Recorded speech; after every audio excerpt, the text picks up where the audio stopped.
Chapitre 9, théorème de Thalès, partie 1. Alors partie 1 parce que tu auras une deuxième partie en troisième sur le théorème de Thalès où tu reverras tout ce qu'on va voir dans ce chapitre-là, tout ce qu'on va découvrir ici, et on rajoutera une autre configuration qu'on appelle la configuration papillon.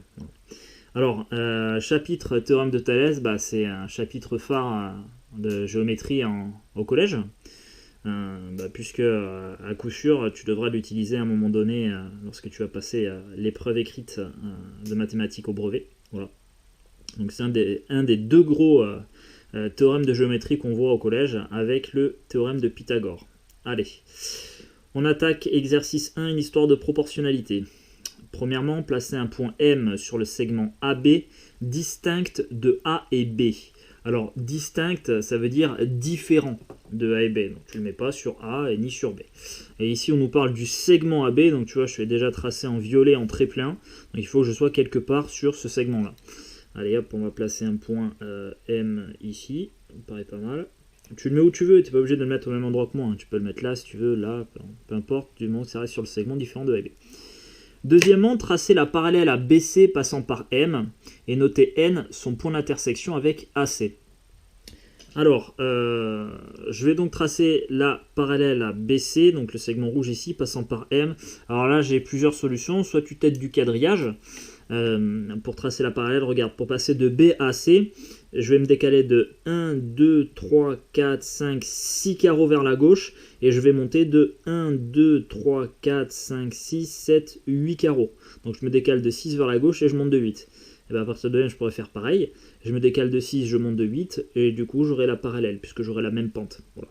Donc ça, c'est une possibilité, c'est avec les carreaux. Sinon, si tu as quelques difficultés avec les carreaux, tu peux utiliser le compas. Hein. Tu as fait un chapitre parallélogramme en 5e. Je vais essayer de construire un quatrième point qui va former un parallélogramme avec les points M, B et C. Tu vois, M, B, C, avec mon quatrième point, ça fera un parallélogramme. Et si c'est un parallélogramme, j'aurai les côtés opposés parallèles. Donc pour construire un parallélogramme, je vais me servir de mon compas. Tu sais qu'un parallélogramme a les côtés opposés de même longueur. Donc je vais prendre la longueur entre B et M et je vais la reporter à partir de C. Donc je plante sur C ici, hop, je viens faire ici un arc de cercle. Ensuite, je prends la longueur entre B et C.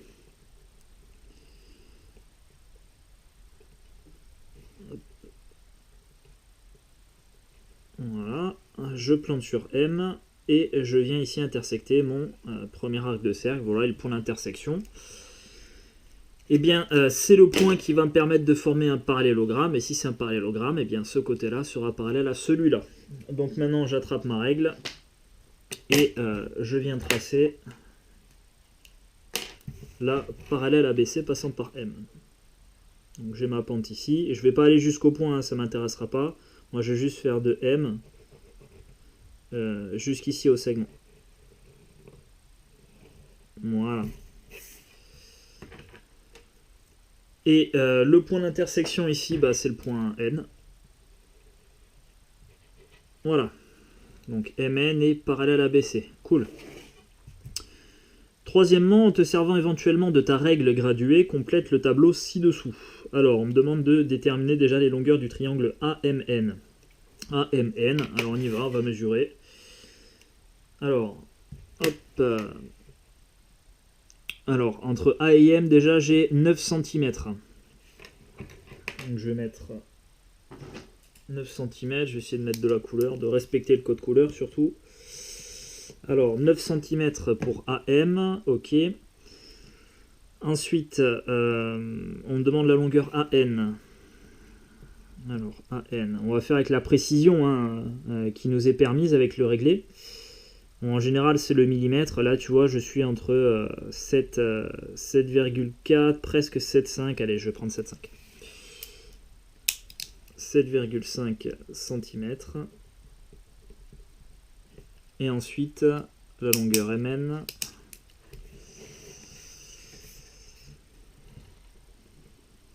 Alors, je suis pas pile au-dessus de la caméra, donc ça va pas être parfait pour moi. Ça m'a l'air pas mal, 3,5 cm. Donc toi, tu écris tes valeurs. Hein. Si tu n'as pas placé les points au même endroit que moi, c'est pas un problème, mais tu inscris tes valeurs, hein, les valeurs que tu obtiens. Ok, cool, on a déterminé les longueurs du triangle AMN, et maintenant on nous demande de déterminer les rapports des longueurs. Alors AM sur AB, bon bah je fais une passe à la calculatrice. Donc AM divisé par AB, bah 9 divisé par 13, donc 9 treizièmes, on va récupérer la valeur décimale. On a du 0,69, allez on va l'arrondir à deux chiffres après la virgule, ça me semblera raisonnable. Donc 0,69 pour le premier rapport. Alors je suis sans unité, hein, parce que les centimètres se simplifient entre eux. Donc 0,69 ici. Ensuite AN sur AC, donc je vais diviser 7,5 par 18. Donc là arrondi à deux chiffres après la virgule, on va encore être sur du 0,69, le même rapport. Et enfin MN sur BC, donc on a 3,5 divisé, hop, j'ai fait une boulette, divisé par 5, et là on est sur du 0,7. Voilà.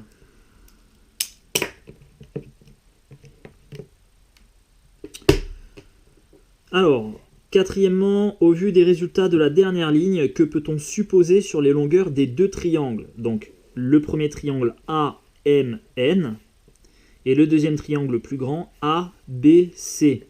Que peut-on supposer sur les longueurs de ces deux triangles?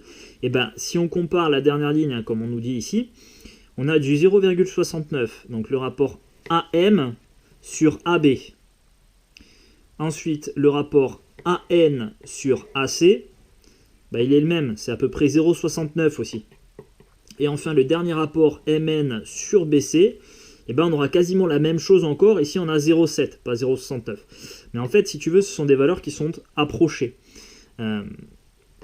Donc là, étant donné que les trois rapports semblent être les mêmes, eh bien, ça signifie que les longueurs des deux triangles sont proportionnelles. Voilà. Donc là, encore une fois, tu vois, on n'a pas tout à fait la même chose, parce qu'on a pris des valeurs approchées, hein, avec la précision qui nous était permise avec le réglé. Mais en fait, de façon théorique, eh bien, les rapports sont égaux, et en fait, les longueurs des deux triangles sont proportionnelles lorsqu'on a le côté ici qui a été construit de façon à être parallèle à l'autre. Voilà, MN est parallèle à BC. Donc on va l'écrire ici. Que peut-on supposer? Eh bien, les rapports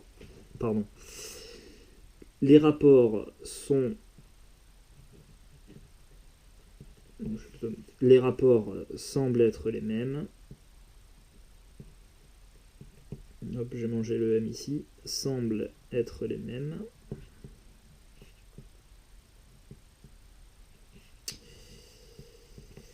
Donc on peut supposer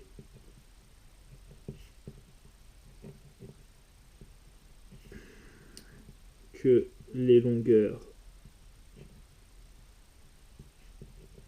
des deux triangles sont proportionnelles.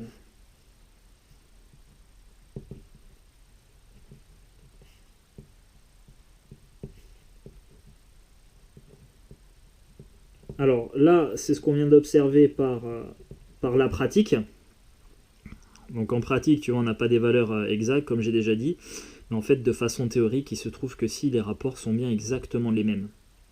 Et donc les longueurs des triangles sont proportionnelles. Et ça, en fait, c'est ce qu'on appelle le fameux théorème de Thalès en mathématiques, que j'ai remis juste en dessous. Voilà. Quand on a construit ici MN, tu vois, on a placé un point M sur le côté du triangle AB, un point N sur le côté du triangle AC, et surtout, MN est parallèle à BC.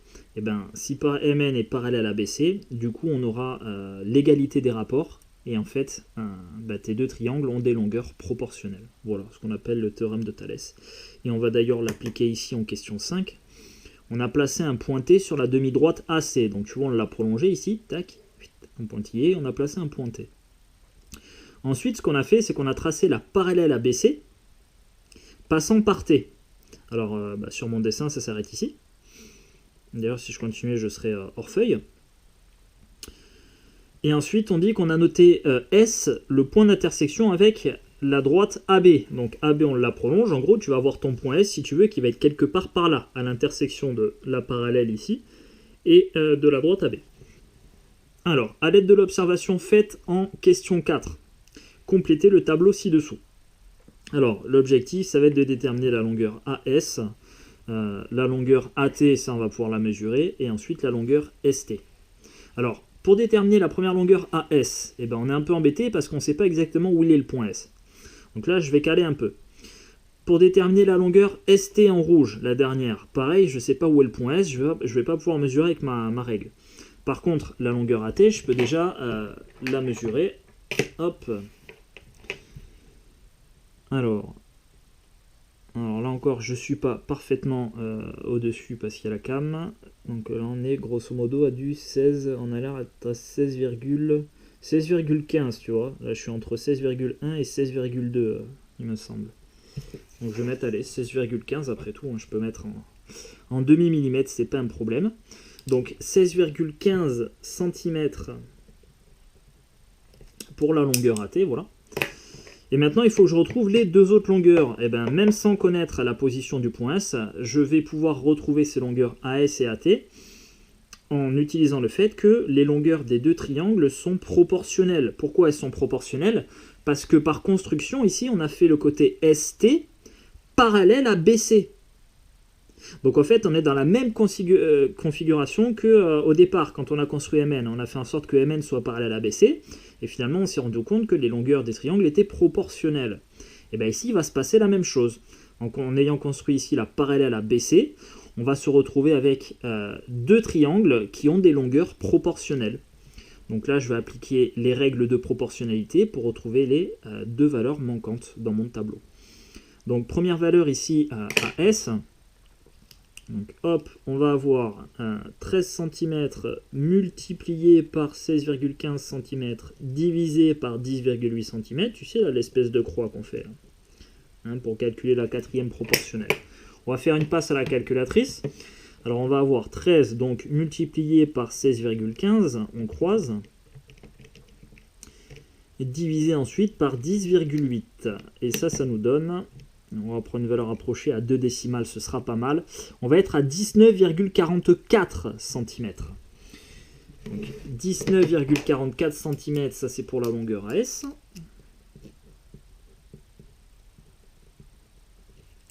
Et ensuite, pour la longueur ST, eh bien, même chose ici, on va venir croiser pour déterminer la quatrième proportionnelle. Voilà, donc on va avoir 5 cm multiplié par 16,15 divisé par 18. Et là, on a à peu près 7,48 cm, si j'arrondis à deux chiffres après la virgule. Ok, c'est cool. Donc, tu vois, même sans connaître la position d'un point, on peut quand même déterminer certaines longueurs. D'ailleurs, ça nous aide pas mal, tu vois, quand on veut déterminer des distances très grandes, notamment dans l'univers avec certaines étoiles. Voilà, on n'a pas de mètre suffisamment grand hein, pour mesurer en pratique, donc on utilise la théorie, et puis le théorème de Thalès, il est utilisé notamment pour déterminer ce genre de distance. Voilà. Donc juste en dessous, on reprend, donc on énonce le théorème de Thalès, qu'on a observé ici en question 4 de façon pratique. Et bien là, on l'énonce de façon théorique. Alors, il y a plusieurs énoncés possibles hein, du théorème de Thalès, selon les manuels d'ailleurs. Selon les manuels, pardon, ce ne sont pas toujours les mêmes. Donc moi ici, j'ai choisi cet énoncé-là, qui me semblait pas trop mal. Alors, soit un triangle ABC non aplati, donc notre configuration de base, on avait un triangle ABC qui n'était non aplati, ça veut dire qu'il n'est pas plat. Voilà. Et deux points M et N des droites AB et AC. Donc voilà, ça c'est la configuration de base pour pouvoir appliquer le théorème de Thalès. Il faut que tu aies un triangle ABC non aplati, que tu aies un point M qui se trouve sur un côté du triangle, donc en l'occurrence le côté AB. D'ailleurs, pas nécessairement juste sur le côté, tu vois, j'ai précisé ici, hein, j'élargis en fait, je prends sur les droites AB et AC.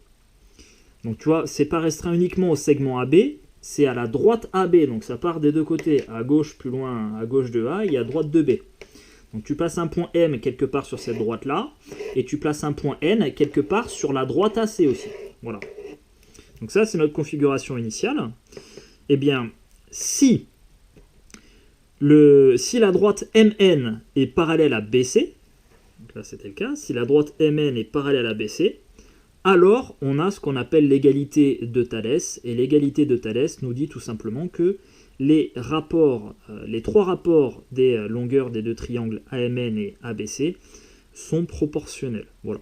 Donc, si tu as un triangle ABC non aplati, un point M qui se trouve sur la droite AB, un point N qui se trouve sur la droite AC, et si la droite MN est parallèle à BC, alors tu as l'égalité des trois rapports AM sur AB égale AN sur AC égale MN sur BC. Tout ça, ça revient à dire que les longueurs des côtés des triangles AMN et ABC sont proportionnelles. Voilà. Alors au début, quand on le voit la première fois, le théorème de Thalès, on se dit « oulala, il y a plein de choses à retenir, il y a pas mal de rapports, il va pas falloir que je me trompe dans les égalités, etc. » Alors oui, c'est pas faux, hein. Quand on le voit la première fois, ça peut faire peur. Après, tu vas voir, tu vas vite être rassuré parce que tu vas l'appliquer tellement de fois que ça va devenir automatique. Voilà, et en fait, tu diras, bah, finalement, c'est facile. Et tu auras bien raison. Alors, donc ça, c'est pour l'énoncé du théorème de Thalès. Connaître le théorème, c'est bien, mais savoir quand et comment s'en servir, bah, c'est mieux. Hein, je te rappelle que les théorèmes, les propriétés, ce sont des outils dont on se sert en mathématiques, mais encore faut-il savoir manipuler l'outil. Hein. Alors, juste derrière, bah voilà, méthode, quand et comment se servir du théorème de Thalès. Alors, le théorème de Thalès, il sert essentiellement à calculer une longueur. Voilà, une longueur dans une configuration de Thalès. Alors, on nous dit ici, hein, le genre d'exercice que tu auras, c'est ça. Tu vois, on a ici un triangle ABC. On a un point M qui se trouve sur la droite AB, un point N qui se trouve sur la droite AC. On a quelques longueurs, on nous donne 3 longueurs, et la question, ce sera déterminer cette longueur-là. Voilà. Ce que je dis, voilà. Sachant que, alors, on te précise, hein, pour bien être dans la configuration de Thalès, pardon, que la droite MN est parallèle à BC. Et là, on te dit, retrouve la longueur MN. Alors, pour bien rédiger ce type d'exercice, avant d'appliquer le théorème de Thalès, il va falloir que tu vérifies que tu es bien dans la bonne configuration. Donc tu vois ce que je remets ici, hein, début du théorème de Thalès. Avant d'appliquer mon théorème de Thalès, ici je vérifie d'abord est-ce que j'ai bien un triangle non aplati et deux points IM des droites AB et IAC. Bon. Alors, je reviens ici. Donc on a M qui est bien un point de AB, de la droite AB. Ensuite on a N qui est bien un point de la droite AC. En plus de ça, on a la droite MN qui est parallèle à BC, ça on nous l'a dit dans l'énoncé. Donc là, je suis bien dans une configuration de Thalès et je peux appliquer le théorème. Donc d'après le théorème de Thalès, on a. Alors ce qu'on a, c'est l'égalité des trois rapports, c'est-à-dire AM sur AB qui est égal à AN sur AC et qui est égal à MN sur BC. Voilà. Donc ça, c'est ce que tu écriras quasiment à chaque fois. Voilà, ça c'est ton point de départ. Avant de chercher à déterminer, si tu veux, la longueur, la valeur de Mn, tu as une partie rédaction à faire. Et c'est celle-ci. M est un point de AB, N est un point de AC.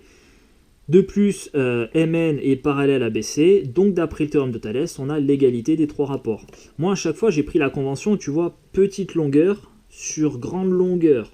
Petite longueur sur grande longueur. Petite longueur sur grande longueur. Évidemment, si tu inverses tous les rapports, les égalités restent vraies aussi. Voilà. Alors, une fois que tu as énoncé là ton égalité des trois rapports, tu vas remplacer les longueurs que tu connais. Est-ce que tu connais AM? AM, on la connaît, c'est 2,4, c'est donné ici. Donc je vais écrire 2,4, pardon. Ensuite, AB, on me la donne, c'est 4. Donc je remplace AB par 4. AN, je ne connais pas. AC, je ne connais pas. Et enfin, dans le dernier rapport, MN, c'est ce que je cherche, donc mon point d'interrogation, et BC, c'est donné 2,85. Donc voilà ce que je peux écrire en ayant appliqué le théorème de Thalès. J'arrive à ça. Alors, le rapport ici AN sur AC, il ne va pas m'être utile pour trouver la valeur du point d'interrogation, puisque je ne connais aucune des deux. En revanche, en particulier, là, tu vois, j'ai 2,4 sur 4, le premier rapport, qui est égal au dernier rapport. Point d'interrogation sur 2,85 et point d'interrogation c'est M. Voilà. Et une fois que tu as écrit ça là, tu es dans une situation de proportionnalité et tu n'as plus qu'un petit calcul à faire de quatrième proportionnel pour retrouver Mn. Tu vois, Mn, ça va être égal à 2,85 multiplié par 2,4 divisé par 4. Tu vois, quand tu fais comme on a fait précédemment, tu vois, tu croises. Produit en croix. Donc tu fais ce calcul-là sur ta calculatrice et tu retrouves la valeur de Mn. Et là, tu es content, tu as répondu parfaitement à l'exercice. Deuxième exercice, là encore, on va avoir une longueur à déterminer, et on nous dit, sachant que Mn est parallèle à BC, déterminer la longueur AC. Ok, on y va. Alors, je n'applique pas directement le théorème de Thalès, il faut d'abord que je vérifie que je suis bien dans une configuration qui permet d'appliquer ce théorème. Alors, déjà, M, c'est un point de la droite AB. Ensuite, N, c'est un point de la droite AC. De plus, Mn est parallèle à BC, donc je suis dans une configuration de Thalès et je peux appliquer le théorème. D'après le théorème de Thalès, on a l'égalité des trois rapports, petite longueur AM sur grande longueur AB, qui va être égale à petite longueur AN sur grande longueur AC, et qui va être égale à petite longueur Mn sur grande longueur BC. Voilà. Tu écris ton égalité des trois rapports. Une fois que tu as fait ça, tu remplaces les longueurs que tu connais. Je connais AM, ça vaut 19,5, je remplace. Je connais AB, ça vaut 30, je le remplace. Je connais AN, ça vaut 22,75, je remplace. Je ne connais pas AC, c'est ce que je cherche. Point d'interrogation. Mn et BC, je ne les connais pas, mais ici, elles ne vont pas m'être utiles. J'ai déjà un premier rapport qui est complet, donc ça va me suffire. Donc en particulier, si je regarde l'égalité des deux premiers rapports, eh ben, j'ai 19,5 sur 30 qui est égal à 22,75 sur AC. Je suis dans une situation de proportionnalité. Et donc là, j'ai plus que ma quatrième proportionnelle à calculer. Donc 22,75 multiplié par 30 divisé par 19,5 égale à C. Je croise. Hop, hop. Je fais une passe à la calculatrice et j'obtiens 35. Et je suis content. Voilà, c'est ce que tu vas faire donc dans les exercices qui suivent. Et c'est ce qu'il y a aussi dans la première fiche d'entraînement sur ce chapitre, fais-en à foison, parce que tu peux être sûr que tu auras ça au brevet, hein, à un moment donné, il faudra que tu l'appliques. Donc voilà, entraîne-toi, c'est des points faciles, tu verras, tu vas faire aller, je pense, 4, 5, au bout du 5e exercice, tu verras, ça va devenir automatique, tu diras, en fait c'est simple, il suffit de refaire à chaque fois la même chose. Et oui, tu as raison.